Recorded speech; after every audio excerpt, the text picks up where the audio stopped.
Hello and welcome to News Across Nigeria. I'm Ayotunde Balogun. On the program today, Supreme Court to decide on PDP leadership tussle at a later date. Niger and Cameroon seek strong partnership on maritime safety.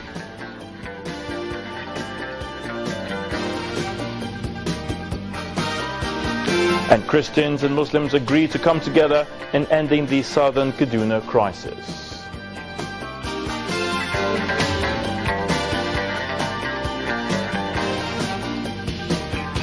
We start off from the courts, and the Supreme Court has dismissed an application by the National Chairman of the People's Democratic Party, Ali Modu Sharif, against an appeal filed by the Ahmed Makarfi faction of the party.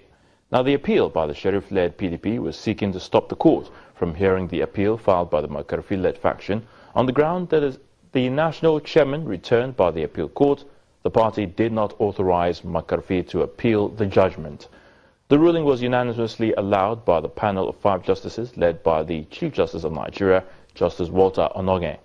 In his ruling, Justice Onogen held that according to the laws of the Supreme Court, any appeal must be filed within 3 months after the appeal court ruling, and the application in question was so filed by the Makarfi faction. Nigeria and Cameroonian navies are seeking closer ties to ensure maximum safety in the Gulf of Guinea. Flag Officer commanding Eastern Naval Command of the Nigerian Navy and his Cameroonian counterpart both agreed on the need to strengthen ties to combat maritime crime. Both officers held discussions at the headquarters of the Eastern Naval Command in Calabar, Cross River State, in Nigeria's south-south region. The naval team from Cameroon arrived on the CNS Lentem in Calabar, Cross River State, south-south Nigeria.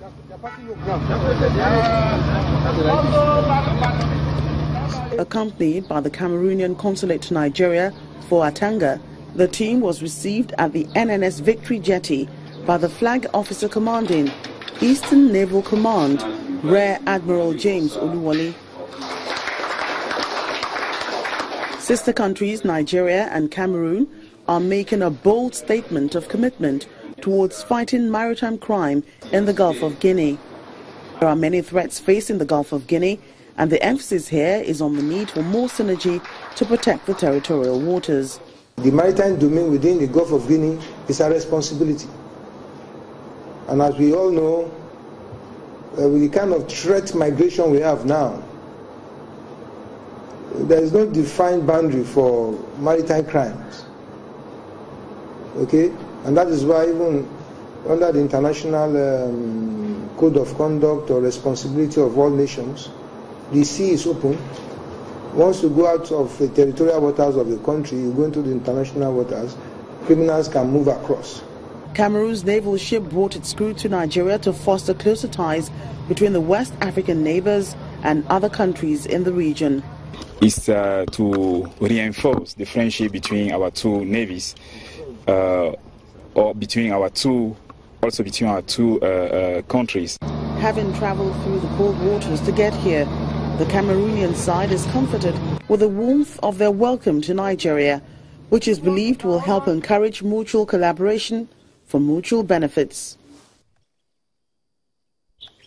The United States Embassy in Niger says the change in government in the U.S. will not in any way affect its international exchange program with Nigeria or elsewhere.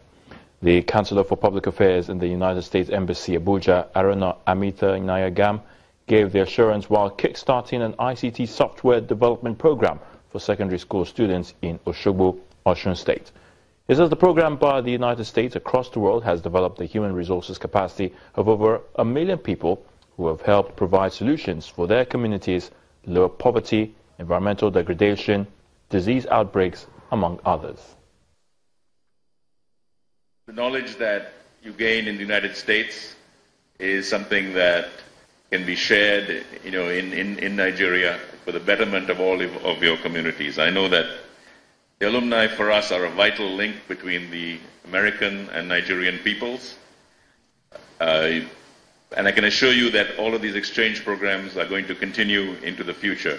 We have a new administration in Washington, and there's talks about budget cuts and so forth, but I'm very sure that these exchange programs will continue as they are such a vital part of our program to improve relations between our two great countries. ICT is the way to go. It's the language of this generation, it's the language of this century. If we are serious about combating the scourge of poverty and giving equal opportunity to our youth, ICT is the way to go. We must give them equal opportunity by exposing them to the opportunity for them to tap into the innate ability that they have. And you agree with me that if you want to achieve what we call sustainable development, we must pay attention to IT. Let's move over to Nasarawa State, and the state government is worried by the effects of the epileptic power supply on businesses there. To tackle this problem, the state government is working with the National Integrated Power Project to ensure steady electricity supply. A part of the arrangement, according to officials, is the provision of a 330 kVA transformer in the state. Nasarawa State, since its creation in 1996, has been grappling with epileptic power supply. This has no doubt affected its economy, as the use of generating sets is the only option for businesses to thrive. Nnamdi Nwosu, an auto painter, and Lawrence Mayangua, a painter, speak on their challenges. Greatly have affected us seriously. On a daily basis, I almost run my business with petrol, that generator precisely. And in a day, I use up to 10 liters of petrol per day. So you can imagine, times it by the 6 days of the week, and you know what it is. It affects my business because sometimes, even if I have a challenge on my generator, my customers have to wait until I go and repair it because I don't have about 2 generators. Even NEPA will give us bill without light. So even if they give light, the light is not that strong. So it is our earnest prayer that if government should do something about it, it's very good because it will also help us. The government, however, says it's not resting on its oars as it has moved to tackle the problem through a synergy with the National Integrated Power Project. According to officials, arrangement is in top gear for the provision of 33 kVA transformers in the state. The governor says the project is a fulcrum for industrial development. This project to us in Nasarawa State is a cash cow. It's a fulcrum, it's a foundation, it's a springboard for industrial, economic, and commercial development. Every citizen of Nasarawa State is only waiting for NIPP and AKAY to commence this project. The Commissioner of Works, Mr. Wada Yahaya, assures of steady power supply when the project is completed. You can imagine when 330 kV is dropped, with the fact that it is going to be the biggest in the northern Nigeria, with double of 100 by 150 MVA and 4 of 60 MVA, I think we'll have more than enough. And with the assurance of the company, it will be a sort of a mini generation plant, because the power will now be transported back to Abuja and other areas instead of us consuming from Abuja. So the issue of having sufficient power, I think, is an understatement. Residents of the state are anticipating that after completion of the project, businesses will come alive, which in turn will boost the economy of the state.